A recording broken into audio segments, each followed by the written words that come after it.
সবর বাংলা জানেন তো কি? ধৈর্য। ধৈর্য এমন একটা গাছ যে গাছের চারিদিকে কাটা, কিন্তু ফলটা মিষ্টি সুস্বাদু। ওই সুস্বাদু ফল খেতে হলে এই কাটাগুলো সহ্য করতে হবে।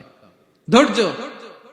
ছোট্ট ছেলে মেয়েদেরকে ননির পুতুল করে গড়ে তুলবেন না, খবরদার। ওদেরকে কষ্ট সহিষ্ণু করে গড়ে তুলবেন।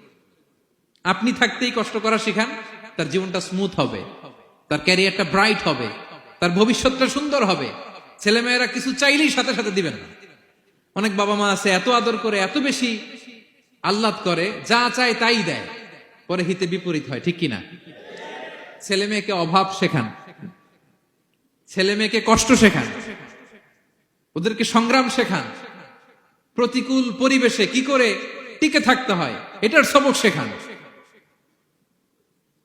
সেদিন লোকমান তাই করলেন, ছেলের সবর শিখাইলেন যে বাবা ধৈর্য ধারণ করো, আতঙ্কিত হবা না।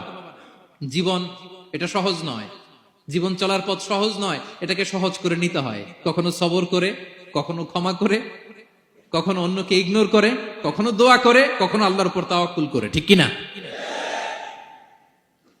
ছেলে মেয়েকে আদর করে বোঝাবেন, বাবা এখন তুমি বাবার হোটেলে খাও, মায়ের হোটেলে ঘুমাও। সারা জীবন এমন চলবে না, দুনিয়াটা বড্ড কঠিন, এখানে কেউ কাউরে জায়গা করে দেয় না, নিজের জায়গা নিজেরই করে নিতে হয়, ঠিক কিনা? ছোটবেলা থেকেই তাকে দৃঢ় মনোবলের করে তুলতে হবে যে বাবা দুনিয়াটা এত সহজ নয়, এটা সহজ করে নিতে হয়। This is the life hacks. এই লাইফ হ্যাক গুলো আপনি শেখাবেন, লাইফ লেসন গুলো শিখাবেন। ধৈর্য ধরো, সৎ কাজের আদেশ দাও, মন্দ কাজের নিষেধ করো। এগুলো করতে গেলে একটু বাধা বিপত্তি আসবে, কিন্তু শেষ হাসিটা তুমিই হাসবে, ঠিক কিনা? বিজয় তোমারই হবে। কি বলেন? সময়ই কথা বলে, সময়ই কথা বলে। বিপদে ধৈর্য ধরো। বিশ্বনবী আল্লাহ বললেন, ওয়াসবির আলা মা ইয়াকুলুনা ওয়াহজুরহুম হাজরান জামিলা। নবী হে, বিপদে ধৈর্য হারা হবেন না। ভালো সময় সামনে আসছে, মক্কায় আপনারে কষ্ট দেয়, গণক বলে, জাদুকর বলে, পাগল বলে, মদিনাতে বিজয় আপনারই হবে, ঠিক কিনা? ছেলে মেয়ে যেন আশাবাদী হয়ে গড়ে ওঠে, হোপফুল, আতঙ্কিত যেন না হয়। কষ্ট শিখান, ধৈর্য শিখান। আচ্ছা গেল।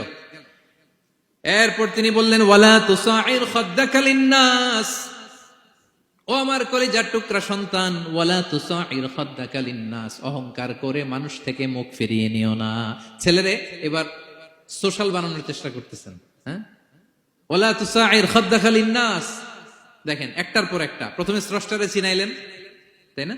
এরপরে স্রষ্টার ক্ষমতা সম্পর্কে শিখাইলেন, এরপরে আধ্যাত্মিকতা শিখাইলেন, এরপরে ইবাদত কি সেটা জানালেন, এরপরে তিনি সোশ্যাল এঙ্গেজমেন্ট কিভাবে করবেন, সোশ্যাল রিফর্ম কিভাবে করবেন শিখালেন। এবার মানুষের সাথে কিভাবে মিশতে হয় সেটা শিখাচ্ছেন। মানে পিপল ওরিয়েন্টেড হও। ওয়ালা তুসাইর খাদ্দাকা লিন্নাস, অহংকার করে মানুষের থেকে মুখ ফিরিয়ে নিও না, মুখ ছিটকাবে না। মানুষকে সম্মান করো, মানুষের সাথে মেশো, বি পিপল ওরিয়েন্টেড। আমাদের অনেক ছেলে মেয়েরা মানুষের সাথে মিশতে পারে না। দোষ কার? বাবা মায়ের, শেখায় না। একটা সময় আমাদের মনে আছে, ছোটবেলায় মেহমান আসলে আমরা এত খুশি হইতাম, কি বলেন? মেহমানের কাছে যাইতাম, সূরা শোনাইতাম, কবিতা শোনাতাম, এটা খেলতাম, ওইটা করতাম।